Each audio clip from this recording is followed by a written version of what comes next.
welcome back, listeners, to the BizBlend podcast. I'm your host, Sana, and this is the space where we are today going to dive into one of the most overlooked yet critical transitions in the workplace, the leap from individual contributor to first time manager.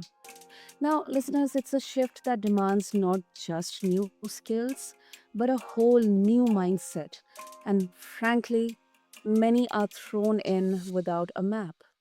And listeners, joining us is someone who's journeyed from developer to transformation consultant, helping organizations and leaders untangle the human side of tech delivery with a sharp eye for systems thinking and also a heart for happy teams. He brings both the code and culture into focus. So grab your favorite cup of beverage or your code and let's explore what it really takes to set new managers up for success in today's fast moving business world. So, listeners, please welcome my guest, Simon Copsey. So, Simon, welcome to the show, and I'm really, really excited to have you here with us. Thank you for having me. And wow, that was an amazing introduction, Sana. Thank you very much. Thank you, Simon, for your kind words. And let's begin first of all with identifying the current scenario, the status quo. So, what's the most common mistake, or maybe more than one, you see new managers make in their first 6 months? Ooh, that's a good question. So I'm still learning, but I think we can talk about symptoms and then we can talk about cause. And I'm still, I guess, diagnosing it. But like some of the symptoms that maybe, and I want you to contribute and tell me if this feels right. So maybe some of the things are burnouts, maybe conflicts, people finding that they're given advice that just doesn't feel right and they don't know what to do with it. People often not knowing whether they're doing the right thing. They try something out, and it may be months or years before they know whether they've done the right thing for their staff. And all of these, I think, have a common underpinning. But the most kind of notable comparison I have is as a new father to a 11-month-year-old now is very much the same. The symptoms feel thank you. The symptoms feel really similar. You feel tired. You don't know whether you're making the right decision in the moment. You're given ideas from other people, advice from your parents and from your friends that sometimes just doesn't feel right, and you don't know what to do with it. It feels exactly the same. But what comes up for you, Sana? What kind of things have you seen? I really love that connection, first of all, because for me as well, I'm through many conversations I've learned, and personally, I also feel there are so many parallels between parenting and leadership. And when it comes to managing, and that too, when you are transitioning from an individual contributor to a people manager.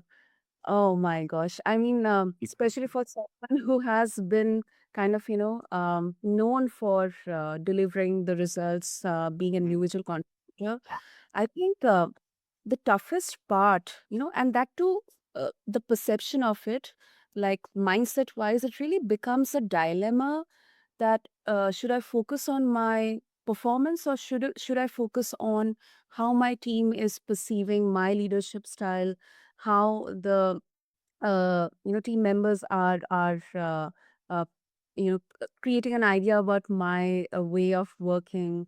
It's kind of like, a lot of questions, when you start to interact with many people, and that too, you have to make sure that your team is able to perform. It's like, all eyes on you. So I think that kind of it really creates a lot of anxiety within the first time managers. Yeah, no, that really resonates, and I guess that you summarized it really well. What does performance now mean? Like before, performance, if you were a software developer, may have been, did I deliver my features Mm. and on time, and did they have the expected behavior? Whereas now you're a manager. How do you measure performance, and how do you ensure that you're comfortable with that? It's a complete shift. It is. It is a complete shift. So similar to, one day you are just an individual or someone in a relationship, and then suddenly you are now parenting a new life. You know, Yeah. you are like responsible for bringing that new life to the earth. And I mean, oh goodness, yeah, it's a lot of piles in there. And Yeah, is uh-huh, go ahead. sorry. I was just supporting what you said. Sorry. No.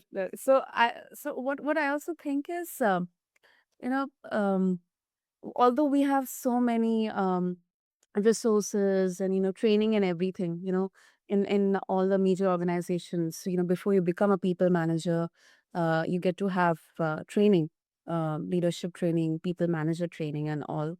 uh, but do you think, Simon, that all these training modules and exercises, books and everything, are they sufficient, or the on ground experiences, they are more relevant when it comes to navigating through the experiences in the first 6 months? Ooh, that's a good question. So I th this is gonna be a personal opinion, and I'm one person. I've not seen all the training material. I've not seen all the books. I guess the first thing to acknowledge is often people aren't even given that, which makes it even harder for their transition into a manager, to an impact multiplier.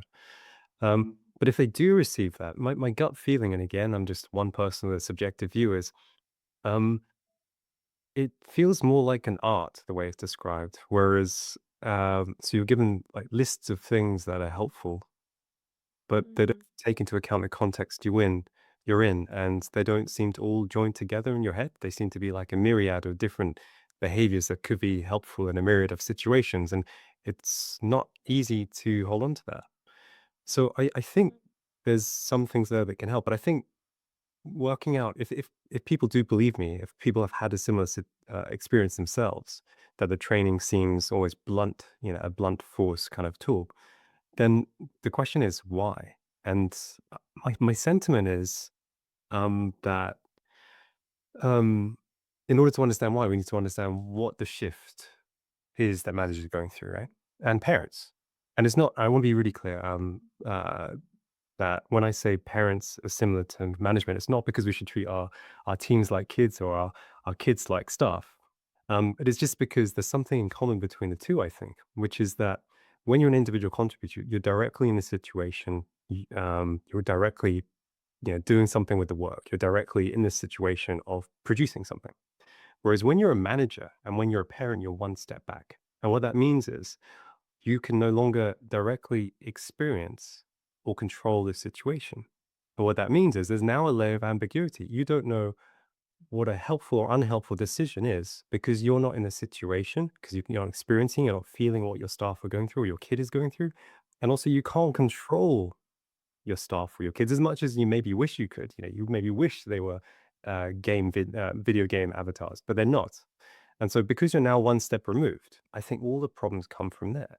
You no longer directly experience the problems, the things that are getting in the way of your staff, and you no longer are able to directly control them. And it becomes even more important to understand how, when you're one step removed from this situation, you can help. And I think that's the crux of it. But what comes up for you? No, I really love that perspective, Sam. Really love that. This is such a different perspective, while I have, through once again so many conversations, I've tried to understand the importance of communication, understanding, uh, whether it comes to interacting with the team members, or interacting with your kids. But this particular perspective, that's actually a very profound one. I would really like to take that away with me as well, and I hope for listeners as well. And Saturn, go ahead. Oh, no, I was just saying I appreciate that. I'm still learning, particularly with a 11-month kid. I have so much to learn, but I'm grateful for what you say. And of course, Simon, personal experiences, lived experiences, they teach us what even sometimes books or education cannot teach us. So that's what I believe. So listeners would love to explore your journey. I mean, you have been in the tech industry. You were a developer, and then you journeyed to become a transformation consultant.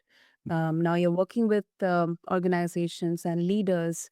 So if you can, maybe share a glimpse of that journey, that transformation. I'm sure you frame it very, very well. I hope I can live up to that. So, yes, so, but there's something interesting, I think, for me, which was between being a developer and between being a transformation consultant, I was a failed manager.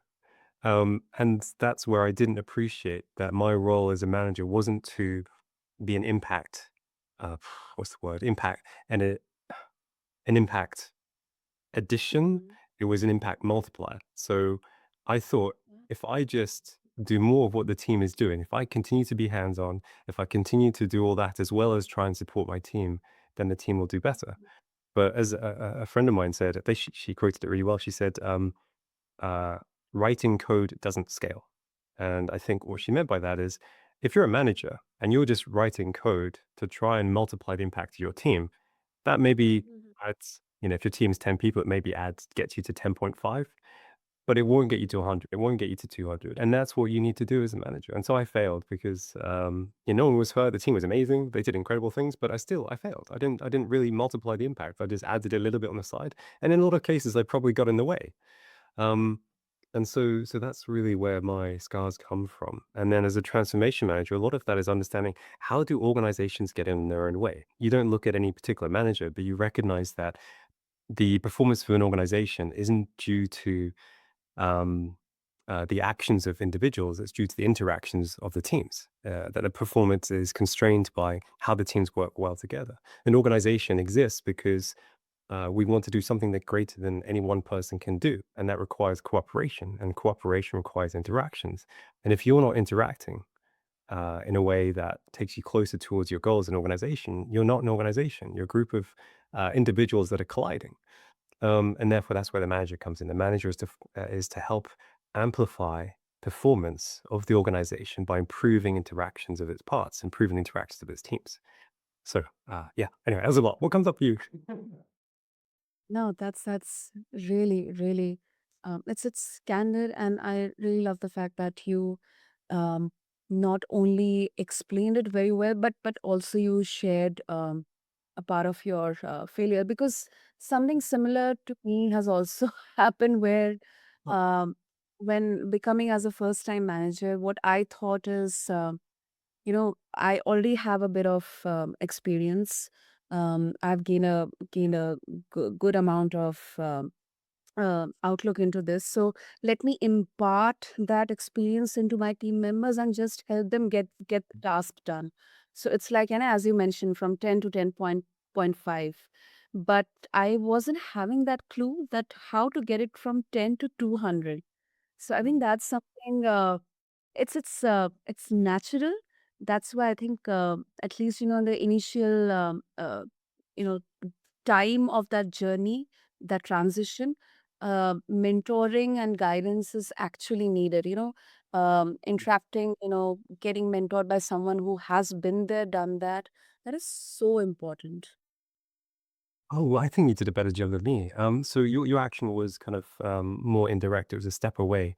You were taking a step into that managerial standpoint, right? Whereas I was still hands on.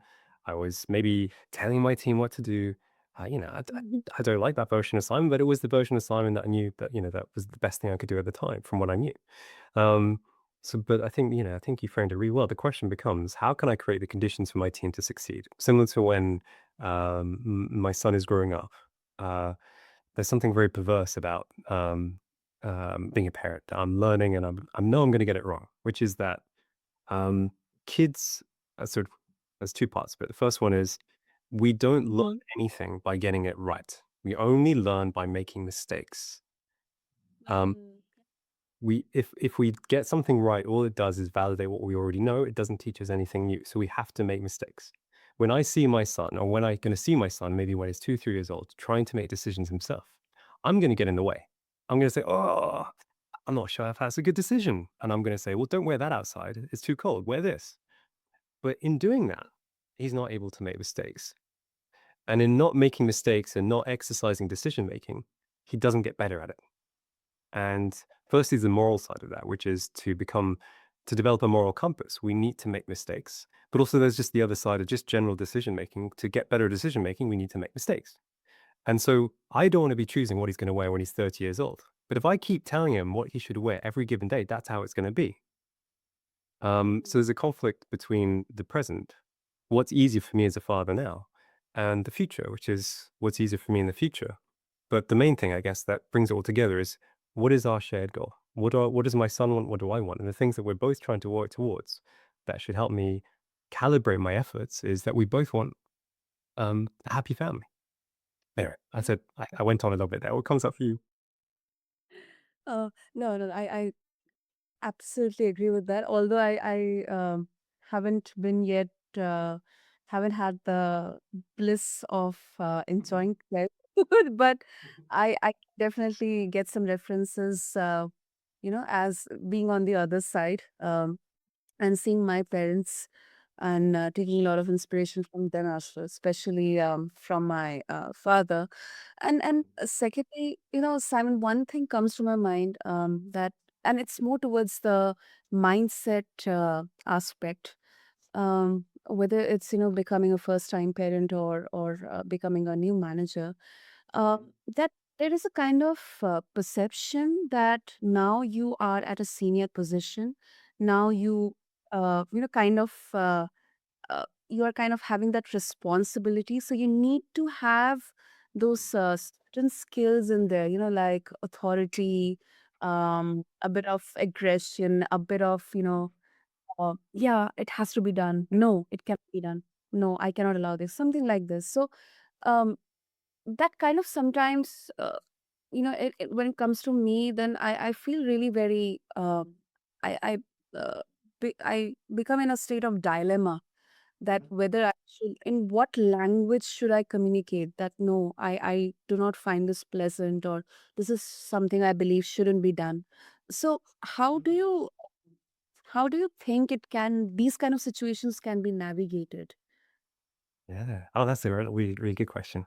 Again, just an opinion. But before I get to that, one thing I did, sorry, that came up for me, what you were saying a bit earlier, is the example I gave with parenting, right? Is the same that we need to apply to management, the way that how can in order for my son to have a fulfilling life, a happy family, I need to help him um, become better at making decisions, to learn, to grow, to do that. I need to create conditions for that. And the quite big question becomes, what are the conditions I need to create? Same with teams, right? Anyway, sorry. So to your point, that's a really good one. So I guess the assumption behind all that, maybe on a leadership mindset, maybe that's kind of, yeah, adding that pressure to that kind of situation. I've been in that too, and it's really uncomfortable. Is is maybe that uncertainty doesn't exist. That everything in this world is certain.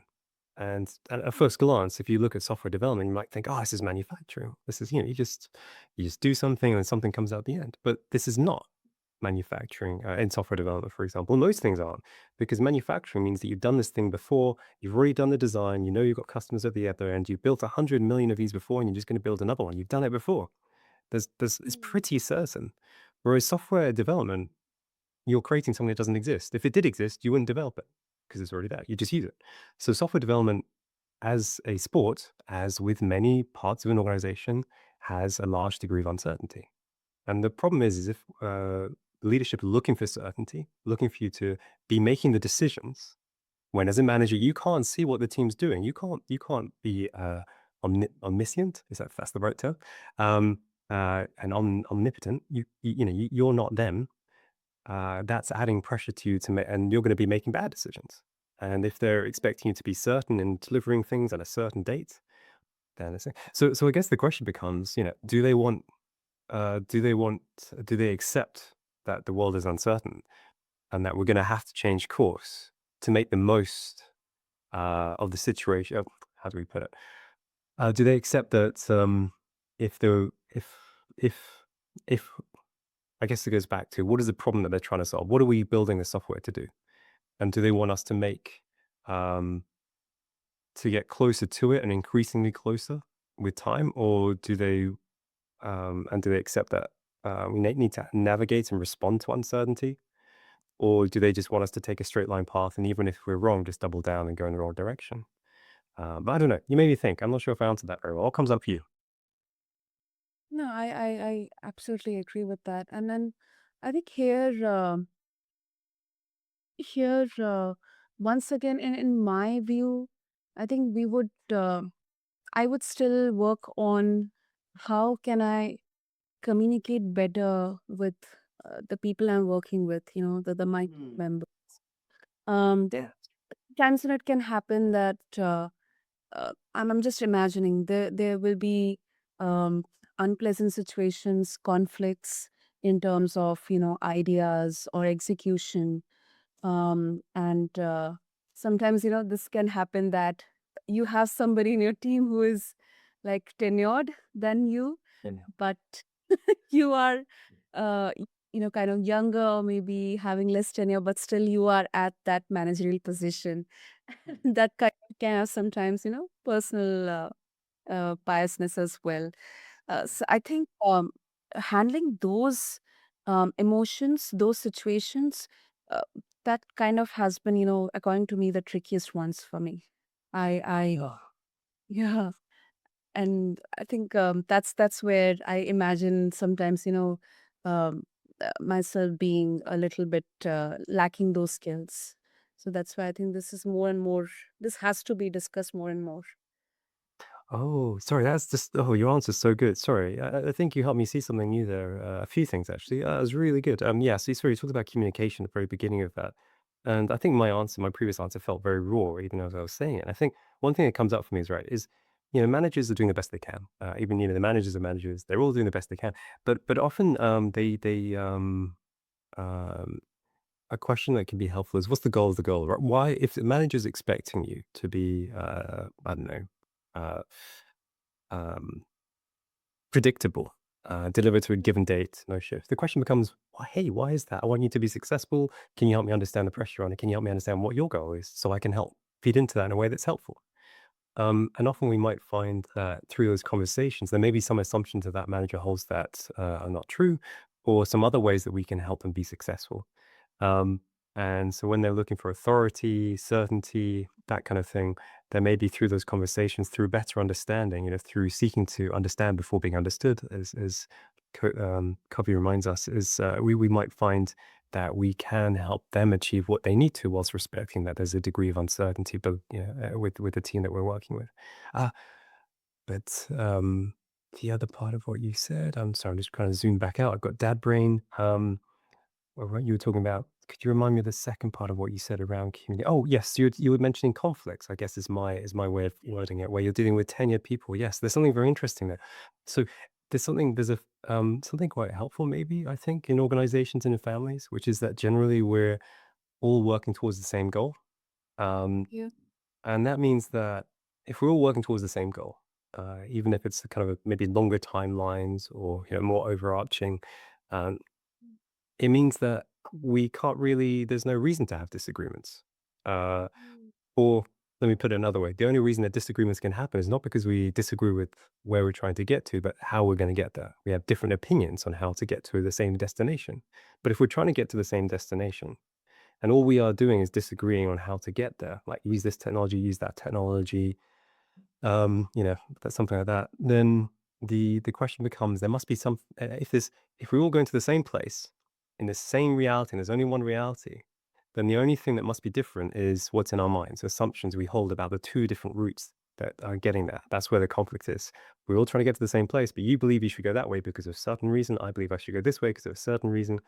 And that's the fun bit, right? By understanding why they believe that what they do, the assumptions behind the reason they've chosen that kind of route, like in Google Maps, the reason I've chosen this route in Google Maps to get to the same place. The only reason they differ is because we have different fundamental assumptions about routes, the means of achieving a goal. And so kind of being able to try and debug the assumptions of behind the two different routes to get to the destination, we can often remove the conflict as a whole. What comes up for you? That was a long one. Yeah, I agree. I agree, and I think this also, especially for the manager, um, like needs a lot of patience, Mm, clarity, mm, um, and compassion as well. Um, Especially when you are trying to handle conflicts in there, trying to understand the root cause. It could be with you and a specific team member, or maybe within team members. And I think it also needs a lot of emotional strength, and that definitely. involves a lot of capacity to take everything. So I think that that is something which has to be cultivated. I mean, is that something which is kind of uh, you know uh, an innate skill within them, or can it be cultivated, through some frameworks or exercises, or role playing or something? Well, that's a good question. So I think there's two things there. Oh, that's a really good question. So I think the first thing is that's why management's a full-time role and why I failed, because I was trying to do a bit of management on the side of coding.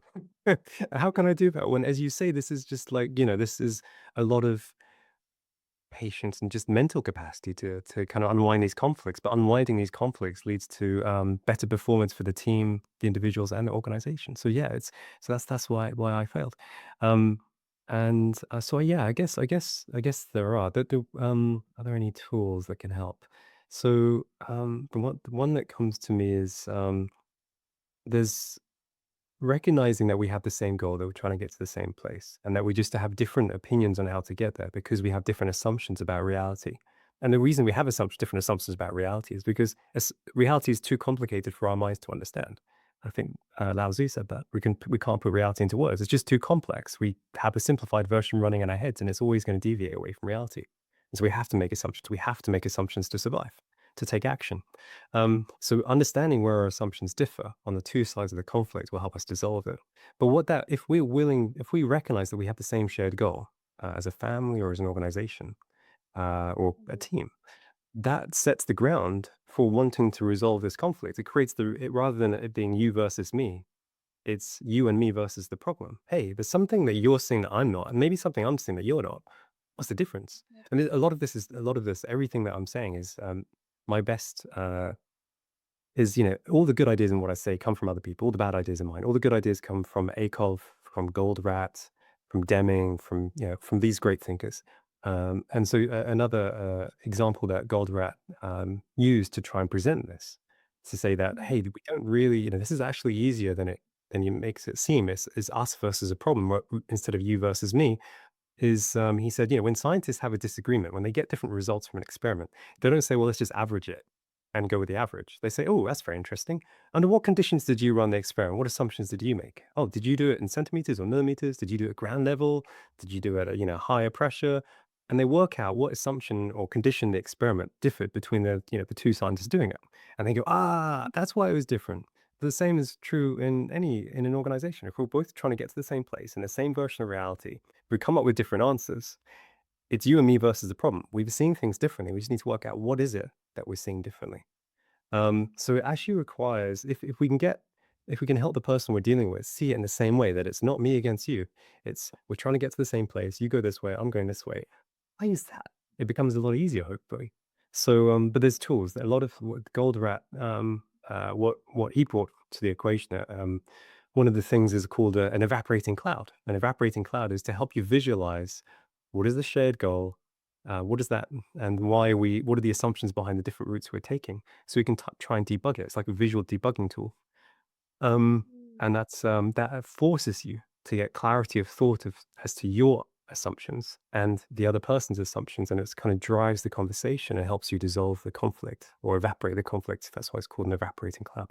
So I think the tools I'd recommend come from the theory of constraints, which is a very weird uh, name, but it's a set of tools that help you see organizations as with more clarity than you otherwise would, and it helps you bring out the assumptions that can be debug the assumptions that could be faulty, so you can have more cooperation towards a common goal.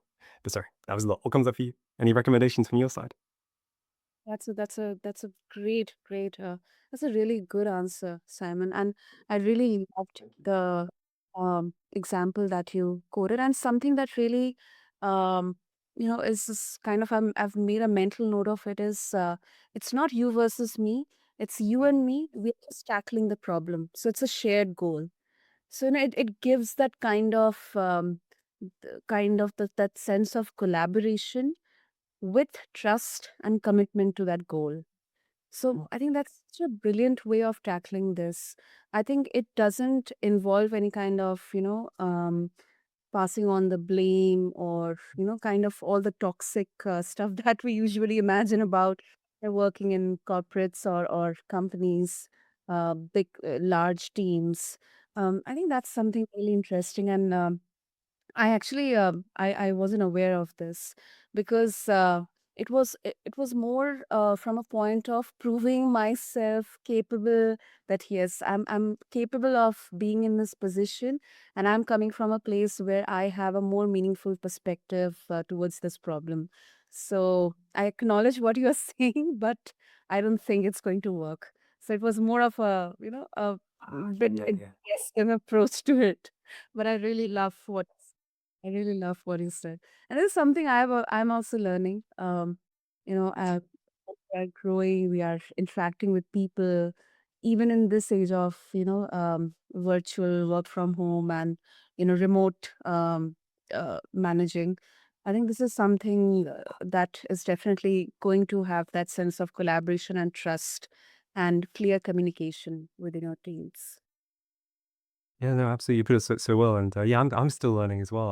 You know, what you say about trying to almost like I can't remember how you worded it so well. You know, you're trying to um, respect the other person's viewpoint, but disagree. That feels so familiar. That's how I started as a manager as well. I was like, I think I'm the qualified person here. Whereas, no, I'm not. I'm really not. I'm the least qualified. I'm further away from the problem than you are. But yeah, I know. So yeah, that feels very familiar. Very familiar. Yeah. And before we wrap up, Simon, of course, so you mentioned about burnout in the beginning, and I would like to go back to it with once it, uh, extracting some parallels from parenting. Now, leadership, um, navigating through people management for the first time, it often involves that, invisible labor. There is emotional load, constant decision making, constantly putting fires out, being on even when you are, unsure, you're uncertain. So, how do you help new managers manage this emotional bandwidth without burning out? Oh, that's a big question. I'm still learning on that front. So a lot of my, in all honesty, right? The reason I struggle to answer that is a lot of my focus up until this point has been around transformation. So I tend to come in and I don't look at any one manager or a set of managers in the full frame here, and I look at the organization and the dynamics and how the organization is getting in the way of the managers. So, for example, if you give all the different managers different incentives, different targets, Mhm. but an organization needs to cooperate to produce something. You know, the product coming out the end isn't because of any one person's efforts, because of all those managers and their teams cooperating. If you've given them different targets, how are they going to cooperate? How are they going to have what they need? We need to either encourage cooperation or we need to remove interdependencies. And so a lot of what I've looked at is as kind of that coming in like and understanding, hey, how do we get to this point? And how are we doing a disservice to managers? Whereas now I'm quite interested in, hey, how do we actually help the managers recognize this for themselves and see these things more clearly themselves so they can point them out and debug the organization from inside?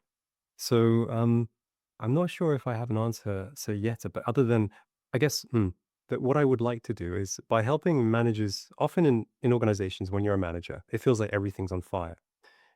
Um, and the question becomes, where do I focus? And so a lot of what I'd love to bring is helping answer that question. If you look at an organization, if cooperation is necessary to achieve a result, um, it becomes quite easy to spot where there's a dependency that's not met. And often it's a very like if we look at a pipe, there's only ever one bottleneck by definition. There's only one narrowest point in a pipe. And often organizations represent a pipe. You know, they're getting something from the very beginning, from please to thank you, from idea to wow, right? For customers. And that means, and if we had to get things to wow to be paid, you know, to get money coming into the organization, we look for the slowest moving part of the organization, and that's where we focus attention. So there's always one answer to where do we focus attention. And even most organizations may have many products, but a lot of the time, the bottleneck in one kind of value stream and the bottleneck in another value stream tend to come from the same cause because we share people, we share departments, we share policies. And so, therefore, if we trace back these bottlenecks and these different points, What is leading to these bottlenecks, the slowest moving parts, and these things that we need to move really quickly to get paid, typically comes down to one thing. Like when you go to a GP, you may have many symptoms, but it tends to be one underlying cause. So a lot of, I guess, you'll help me think. I think the biggest thing that I would want managers to do to try and help themselves is when they see all these things on fire, recognize that fire is an effect. It doesn't just happen. It comes from somewhere, like a bad smell. A bad smell doesn't just happen. It comes from somewhere. Like maybe my dog has made a mess, right? And if we keep focusing on the effect rather than the cause, we get distracted. And the funny thing is, all these symptoms, like in a doctor, there tend to be many symptoms, many signals of something being wrong, but they tend to come from, if the more you follow them, the more they condense into just one or two underlying things, one or two underlying causes. Like, like you might have a high working process, you may have lots of developers quitting, you may have um, projects moving slowly, but if these are all effects, and if we trace them back, typically any one point, there's often one, maybe two causes. And if we focus on the causes instead of the symptoms, we get this leverage effect. Instead of focus on 20 things, we focus on one or two.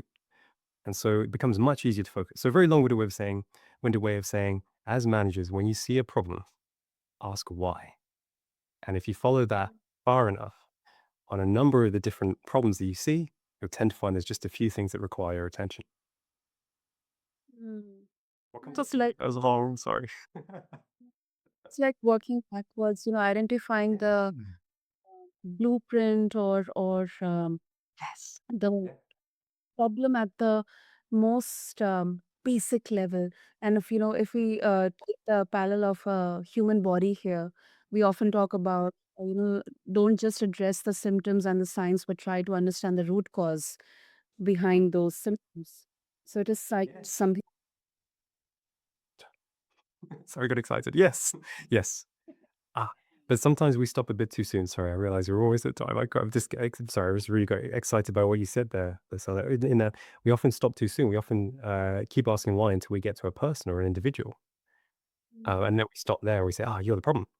But then we need to have the fortitude to carry on and saying, "How did the organization, or how did we as a team, or how did I as a manager encourage you to make that mistake?" Mm. Because we do things for a reason. People have been hired into the organization because they know their stuff.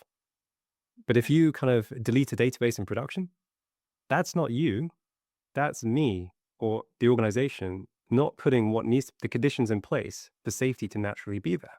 So we need to keep asking why. We need to be, as my friend Barkov said, we need to be soft on people, hard on systems. That's So a good sorry, one. just yeah, as you said, go upstream, work out where all this is coming from. You put it so well, but just keep going a bit further than you think. Yeah, no, that's really good one. That's really good one. Oh, lovely, lovely. So Simon, if our listeners they would like to connect with you, they would like to share their thoughts and opinions on this, what would be the best way? Oh, I appreciate that. Either you can come visit me at curiouscoffee.club, um, website where I put articles, and there's a free book for people who want to understand how organizations get in their own way and what to do about it, or just come visit me on LinkedIn. Um, yeah, thank you. Awesome. I'll make sure to have all the links and details in the show notes for our listeners. And Simon, this was such a rich conversation for me because personally, I am also learning a lot. And today, I think I've learned a lot from your lived experiences and kind of recollected back to those times when I was kind of put into that position of becoming a first time manager. So thank you so much for pulling back the curtain on what it really means to lead for the first time. Thank you. Thank you so much for having me. Your reflections taught me a lot. Thank you. So, to all the listeners out there, and for anyone who has just stepped into a manager role or is thinking about it, I hope you feel a little less alone and a lot more empowered, like I am feeling right now. So, listeners, remember that leadership isn't about having all the answers, it is about being curious, about being human and willing to learn. So, if you enjoyed this episode, share it with someone on their leadership journey, and do make sure to connect with Simon. And I'll have all the links in the show notes. And as always, stay bold, stay real, stay blending. Until next time, this is your host, Sana on BizBlend. Thank you.